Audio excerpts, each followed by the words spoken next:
দাঁড়া বাসা দাঁড়া, এই বাবাকে কিছু টাকা দিয়ে যা। তোমার টিয়া দিয়ে আমার কি লাভ হবো? তুই দেখিস বাসা, তুই একদিন ভবিষ্যতে তোর বাপ মায়ের মুখ উজ্জ্বল করবি। হ্যাঁ, উজ্জ্বল তো খুব হরমু। থানায় আমার নামে 50টা কেসই আছে।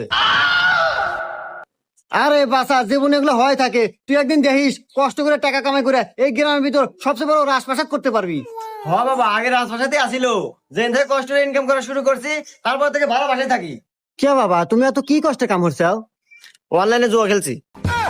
হুমুন্দি কয় কি রে? আরে বাবা, তোর বাপ মা খুব ভালো থাকবো, খুশি থাকবো, তাও কিছু দে। হ্যাঁ, যেন থেকে বাপ মায়ের বিয়ে হয়েছে তারপর থেকে সংসারে ঝগড়া বিবাদ শুরু হয়েছে, আজ পর্যন্ত মেটে নাই।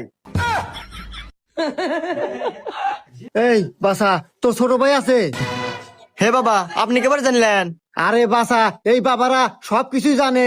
তোর ছোট ভাই দেখিস একদিন তোর জন্য ভালো কিছু করব, এখন তো কিছু দে। হ্যাঁ, ভালো কাম তো হয়েছে। 2 বাচ্চার মালিক না